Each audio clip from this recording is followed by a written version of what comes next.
티치너의 구성주의입니다. 자, 티치너는 이 분트의 영향을 받았죠. 그래서 티치너의 구성주의 심리학, 구성주의 심리학 하면 생각나는 게 내성법이라고 하는 것이 있어요. 자, 요소주의를 따르죠. 요소주의를 따르고, 자, 내성법을 주장하는 것이 이제 구성주의라고 말합니다. 자, 이 내성법을 쉽게 말하면 자기관찰법이라고도 해요. 자기관찰법이라고도 해요. 자, 마음속에 떠오르는 것이 있다. 그러면 가만히 여기에 대해서 생각해보는 그러한 것들을 우리가 내성법, 자기관찰법의 의미로 생각하시면 됩니다. 자, 옳지 않은 것 찾아라 라고 했습니다. 자, 분투의 주의설이 있는데요. 분투의 주의설, 이 주의설은 의지를 중시하는 겁니다. 의지가 지성보다, 주지설이란 것도 있거든요. 의지가 지성보다 더 중요하다라는 의미예요. 더 중요한 것을 우리가 주의설이다 이렇게 말하고, 이 주의설의 대표적인 학자가 바로 분트가 됩니다. 분트의 주의설을 수정 없이 계승했다라고 했는데, 수정을 가합니다. 수정하고 수정하여 계승했다. 수정하여 계승 이렇게 정리하시면 됩니다. 자, 그러면 수정한 부분이 어떠한 부분이냐? 5번 지문을 먼저 보시면 대상을 지각할 때의 즉각적인 경험만 보고하고 그 대상에 대한 해석은 배제했다라고 했죠.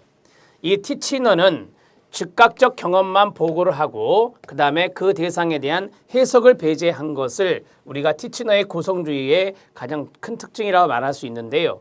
여기 분투의 주의설은 해석을 중시합니다. 분투의 주의설은 해석을 중요하게 생각합니다. 해석을 우리가 분석이라고도 하거든요. 분석을 중시한다 이렇게 정리하시면 됩니다. 자, 그러면 수정을 가했다는 측면은 바로 5번에 있는 겁니다.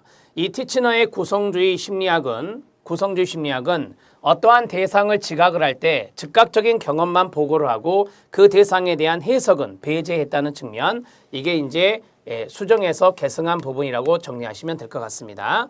자, 분투의 주의설, 이걸 수정해서 계승했다. 1번 지문이 잘못되어서 1번으로 답을 처리하시면 되고요. 이 분투의 구성주의 심리학의 영향을 받은 사람은 바로 티치너다. 이것도 정리하셔야 됩니다. 자, 인간의 정신작용에 대해서 수동적인 마음을 가정했다라고 했고요. 자, 이것은 제가 이제 뒤에서 한꺼번에 말씀을 드릴 건데, 자, 수동적인 마음이라는 단어, 수동적의 동그라미 쳐놓으시고요. 요소주의 관점, 요소주의의 관점에서 내성법을 사용했다. 구성주의는 내성법을 사용했다라고 말씀을 드렸고요. 사고의 형성을 설명함에 있어서 연합의 법칙을 강조했다라고 했습니다. 연합, 동그라미, 이게 이제 중요한 단어가 되거든요. 연합이라는 단어가 중요한 단어가 됩니다. 제가 이제 여기에서 한 가지를 적어드리면 여러분들이 이해하기가 좋을 건데요. 자, 자극을 제시합니다. 자극을 제시한 후에 그 소리로 인해 생겨나는 느낌을 보고하는 거거든요. 생겨나는 느낌을 보고하는 겁니다. 자, 어떠한 자극을 제시한 후에 그 소리로 인해 생겨나는 느낌을 보고하는 이러한 것들을 우리가 내성법과 연관성이 있다 이렇게 이야기하고 있어요. 자, 그럼 여기서 두 가지가 나옵니다. 보세요. 그 소리로 인해라고 했거든요. 그 소리로 인해 생겨나는 것이니까 당연히 수동적인 마음이죠. 이것으로 인해 나타났으니까 수동적인 마음이라고 볼 수 있고요. 자, 수동적인 마음 해결했고, 그 다음에 두 번째는 뭐냐면 어떠한 자극을 제시하고 거기에 대해서 느낌을 보고하라 그랬잖아요. 이걸 이제 일종의 반응이라 할 수 있습니다. 반응을 보고해라라고 했으니까, 자, 자극이 S라면 반응은 뭐가 되느냐? 리스판스 R이 되는 거죠. 이것을 우리가 연합의 법칙이라고 하거든요. 연합의 법칙.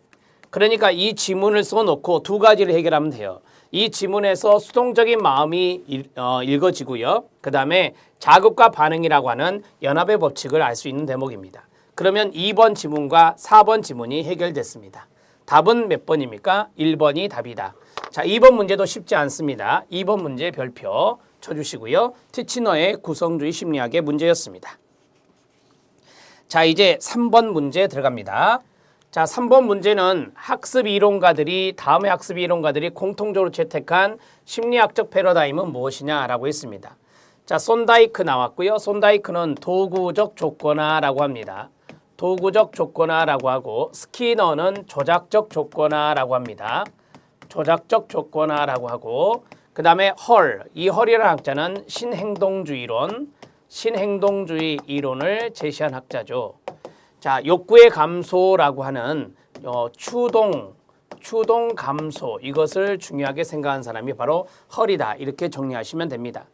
자, 손다이크, 도구적 조건화, 스키너, 조작적 조건화, 신행동주의, 이 사람들이 공통적으로 채택한 심리학적 패러다임은 인지적 관점, 기능주의 관점, 구성주의 관점, 진화론적 관점, 신경생리학적 관점인데요. 기능주의 관점이 맞습니다. 자, 기능주의 관점은 제임스라는 학자가 대표적인 학자죠.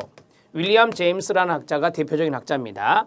의식의 작용이나 의식의 내용에 중점을 두는 것을 우리가 바로 기능주의라고 이야기합니다. 이 기능주의에서 의식의 작용, 내용 이러한 측면인데 환경과의 관계에서 의식이 생성하고 소멸하는 과정을 연구하는 것이 바로 기능주의다. 이렇게 말합니다. 자, 한 가지만 더 말씀드리면 구성주의 심리학에서 내성법을 썼잖아요. 그래서 내성법도 일정 부분 인정을 했습니다. 내성법도 일부분이란 뜻이에요. 인정을 했다. 자, 내성법을 인정하지 않았다 그러면 틀리겠죠. 내성법을 어느 정도 인정을 했지만 내성법보다는 의식의 작용, 의식의 내용 여기에 훨씬 더 중점을 뒀다라고 보시면 됩니다. 자, 여기 문제에서 대개 이제 손다이크나 스키너, 헐의 이야기에서 강화라는 단어가 나와요. 강화라는 단어가 나옵니다.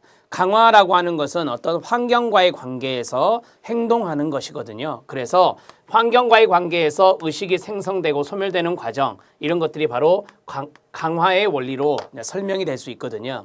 우리가 이제 외부에서 어떠한 것이 주어지느냐, 환경적인 부분에서 어떠한 것이 주어지느냐, 강화적인 부분, 강화물, 강화인자라고 하는데 그러한 것들이 이제 행동에 있어서 어떤 의식화가 되어서 행동을 변화시키는 그러한 것들을 우리가 학습이라고 이야기하는 사람들이 바로 이런 사람들이거든요. 그래서 기능주의 관점의 패러다임과 연관성이 있다. 이렇게 보시면 됩니다.